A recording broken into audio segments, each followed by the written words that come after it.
Class 12th। आज हम discuss करेंगे डिवाइन किंग्स, जो हमारे आगे के टॉपिक है। प्रीवियस वीडियो हमने डिस्कस किए थे early empire, administration of modern empire. आज हम डिस्कस करेंगे divine kings. Some kings wanted to her higher status and identity with a variety of gods. जो कुछ किंग्स थे वो क्या वांटेड कर रहे थे? हर हायर स्टेटस मतलब उनके बड़े औहदे, identity with a variety of God. वो अपने आप को एक प्रकार से भगवान की उपाधि देना चाहते थे।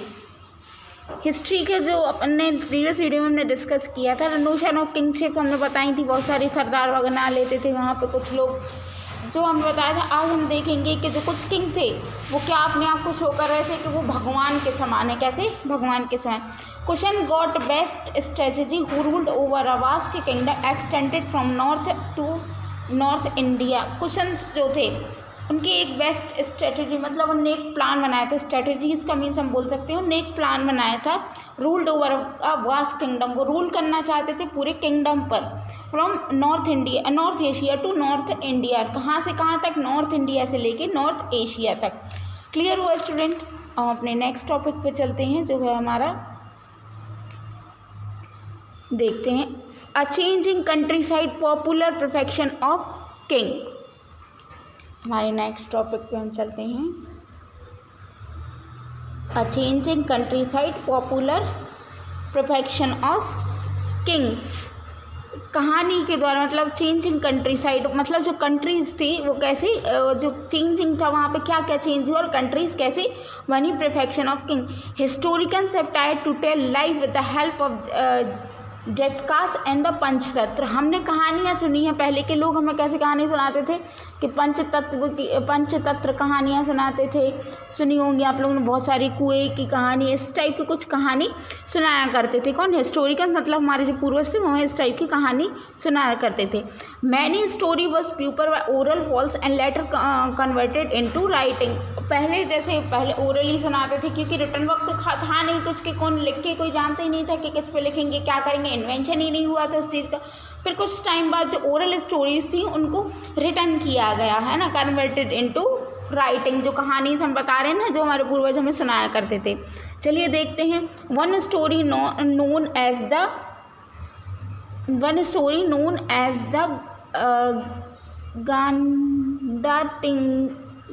गंदाटिंगू नाम से कोई एक स्टोरी वो थी प्रसिद्ध, वो हमने बहुत सारी सुनी होगी। Strategies for increasing agriculture production. अब स्ट्रेटजीज क्या थी, मतलब प्लान क्या थे? इंक्रीजिंग एग्रीकल्चर का मीन्स आपको पता ही है, खेती किसानी की स्ट्रेटजी। उनकी आगे की प्लान क्या थे?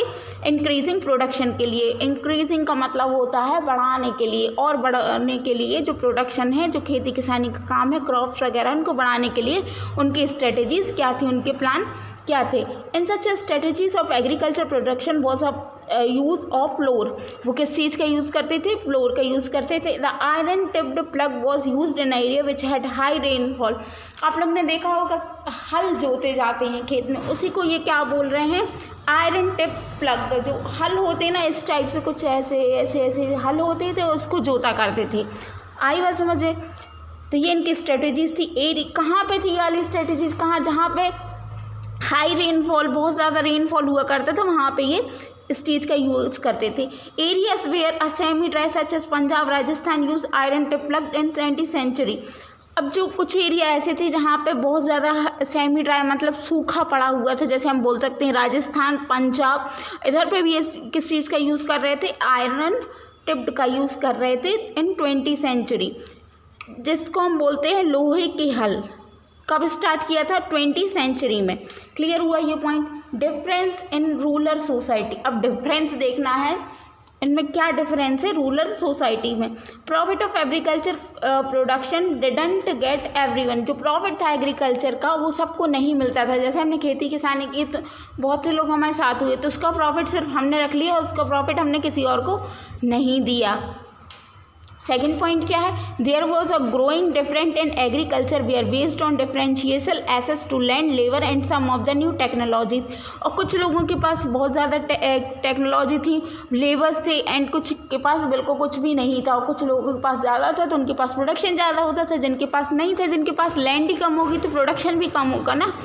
The large land holder as well the headman are very power, जिनके पास लार्ज लैंड होल्डर मतलब हम बोल सकते हैं सबसे बड़ी जगह थी, वो वहाँ के क्या होते थे, लैंड होल्डर, मतलब हम बोल सकते हैं ज़मींदार वो होते थे, और वो बहुत ज़्यादा पावरफुल और पॉपुलर होते थे। अब हम देखते हैं land grants and new ruralities. Land grant, चलिए देखते हैं। Land grant were given to religious institution, Brahmin, sant and landless peasant. जो लैंड ग्रांट्स थी, जैसे कुछ लोग के पास बहुत सारी ज़मीन हुआ करती थी और कुछ लोग के पास बिल्कुल नहीं हो सकती, जैसे ब्राह्मण्स वगैरह को वो संतों को दान कर दिया करते थे कि ये ज़मीन आपको हमने थोड़ी दी, इनको संत को दे दी, उस ब्राह्मण को दे दी, तो ऐसे करते थे। These are the inscription were on stone mostly copper plate as record who received the land. और कुछ स्टोन थे mostly copper plate given as a record who received the land, और एक कॉपर प्लेट बना दिया करते थे, जस्ट लाइक ऐसे कॉपर प्लेट बना दिया करते थे, उस पर वो सब लिख दिया करते, जैसे अभी हम रजिस्ट्री कराते हैं वैसे वो एक कॉपर प्लेट दे दिया करते थे उस ज़मीन का नाम लिख के कि ऐसी ये ज़मीन आपकी हुई, और एक प्रूफ के रूप में हमें ये कॉइन उनको दे दिया करते थे। Most inscription were in Sanskrit and some were in Telugu. कुछ इंस्क्रिप्शन मतलब जो कुछ इंस्क्रिप्शन थे जो कॉइन्स पे लिखे रहते थे वो ज़्यादातर होते थे संस्कृत में और कुछ होते थे तेलुगु में। Town and trade new cities. अब टाउन और ट्रेड देख लेते हैं किसमें, न्यू सिटीज़ में। Many urban centre emerging several party of the subcontinent from 6th century and BC, many of this capital of Mahajanapada. Many urban centres, कुछ urban centres थे several part of subcontinent from 6th century and BC, many of this other capital of. और कुछ क्या थे, Capitals थे, कहाँ किसके, महाजनपद, जो हमने प्रीवियस में पढ़ा था। मगध क्या था, सबसे बड़ा महाजनपद था। Many major town were located along route of trade and communication. बहुत सारे टाउन और वहाँ पे लोकेटेड थे किसके लिए, were along the route of trade and communication, route के लिए, ट्रेड और कम्युनिकेशन के। Some cities like Pataliputra were located on riverine routes. जो पाटलिपुत्र था वो कहाँ पे लोकेटेड था, मतलब वो कहाँ पे था, वो था रिवराइन रूट्स पर। अर्बन पॉपुलेशन देख लेते हैं। Kings and rural cities lived in protected cities.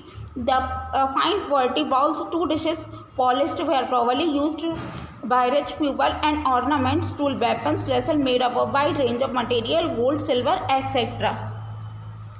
Kings and ruling city live in protected cities. वो किस सिटीज़ में रहते थे, प्रोटेक्टेड, मतलब उनको बहुत सारी प्रोटेक्शन थी वहाँ पे। जो कहाँ कौन रहते थे वहाँ पे, किंग्स रहते थे। क्लियर हुआ। अब हम नेक्स्ट टॉपिक पे चलते हैं। अब हमारा नेक्स्ट टॉपिक जो है क्वाइंस एंड किंग्स, ये हमारा लास्ट टॉपिक है। क्वाइंस, सॉरी ये लास्ट नहीं है, आपका सेकंड लास्ट है। Coins and kings. Exchange were made easily introducing buying as. Exchange the first city coins were the names and image ruler issue by the Indo Greeks. जो first coin जो बना था, याद रखना ये वाला पॉइंट, जो फर्स्ट क्वाइन जिन्होंने बनाया था, the names and the image ruler were issue by the Indo Greek. कहाँ से इशू हुआ था, वो इंडो ग्रीक से। The first gold coin were issue in the firstly CE by the Kushans. जो फर्स्ट गोल्ड कॉइन था वो कहाँ से आया था, कुशान्स ने बनाया था। ये पॉइंट आपको बहुत अच्छे से लर्न हो जाने चाहिए। The limitation of inspirational evidency. Evidence का मतलब आपको पता ही है, सबूत होता है।